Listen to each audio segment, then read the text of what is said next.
Hello, folks. This is October 8th, Thursday, and this is the Daily Word in the Crisis. Wasn't going to do one today because I had an important speaking engagement this week, and time is at a premium.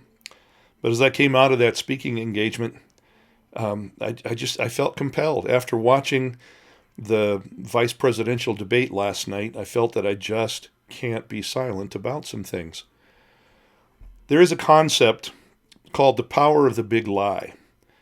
It was what Hitler used, beginning in 1933, to lead a nation of intelligent German people to surrender their freedoms, and ultimately to murder millions of Jews by basically telling outrageous lies that could have been easily disproven if people had thought rationally. And the idea is, if you tell those big lies loudly enough and often enough, people will be swept up by them. And so you use the propaganda engine of the state to do it, to saturate the airwaves until people hear it over and over and over and over again, and it gets into their spirit and they begin to believe it.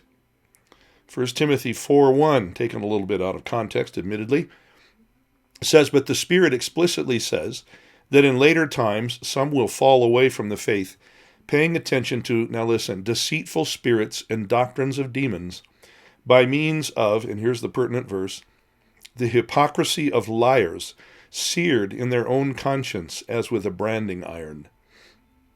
I'm convinced that the purveyors of the big lie ultimately convince themselves that it's true, when it's not. Well, today we are awash in lies and hypocrisy, promoted by the media functioning as the propaganda arm of the progressive left and the deep state. Lie number one, and this isn't all of them, I'm just going to cite a few. But lie number one, babies in the womb are not truly human. They're not people. We can therefore abort them, snuffing out that life and calling it the right of a woman to govern her own body. And if you say it loudly enough, long enough, repeatedly enough, in the face of overwhelming evidence, both scriptural and scientific, then the population will believe it and they'll support the Holocaust. 60 million babies murdered since Roe versus Wade. Lie number two. President Trump is a racist who refuses to disavow and condemn racist groups and white supremacists. Well, the president has frequently and loudly denounced such groups.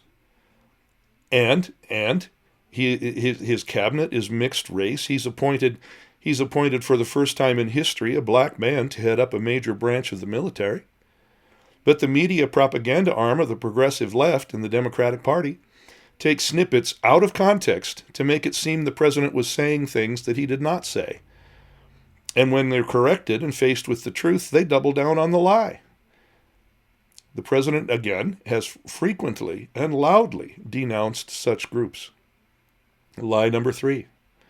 The president spoke disparagingly in France of our fallen leaders and dishonored and disrespected them.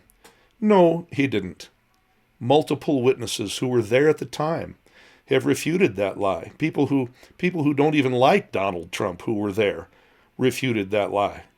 But it serves the purposes of the progressive left and the Democratic Party to repeat the lie and to do it often enough and frequently enough that the population will believe the lie, the power of the big lie. Lie number four.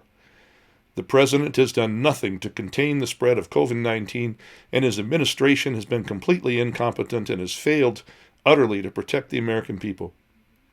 Well, he shut off travel from China while being accused of xenophobia by the same left that's accusing him now, and being mocked by them for taking seriously a virus they said wouldn't amount to much.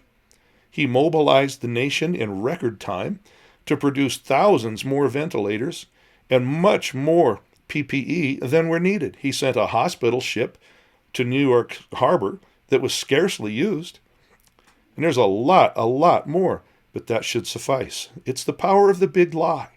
And the media continues to promote it when a simple examination of the facts would lay this to rest. Lie number five. Trump is responsible for the recession we have experienced in the face of the economic shutdowns as a result of COVID-19.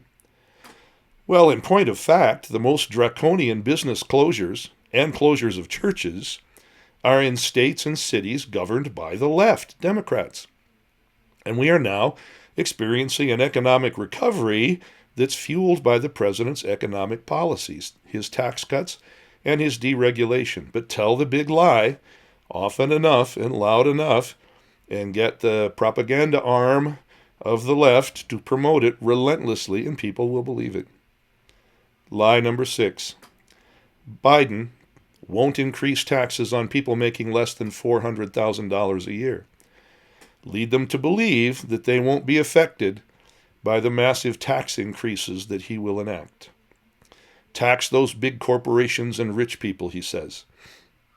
Well, the truth is that those corporations will increase prices to pay for those tax increases, and you, the middle class and poor, will pay for it. You'll go to buy the goods that they produce, and you will pay because they'll pass that tax increase along to you.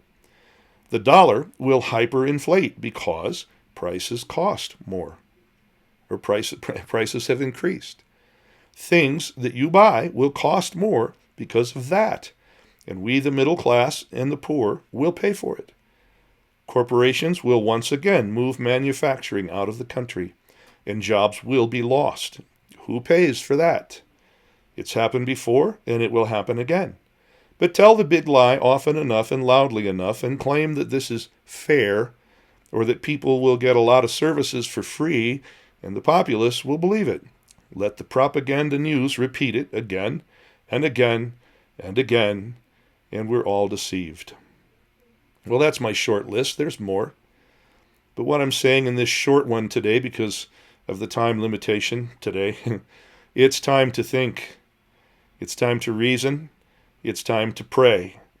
It's time to ask God what is really the truth. It's time to stop listening to the lies of the propaganda machine and seek out the truth. The future of our nation depends on it. Vote, vote, vote. Amen, and God bless you all.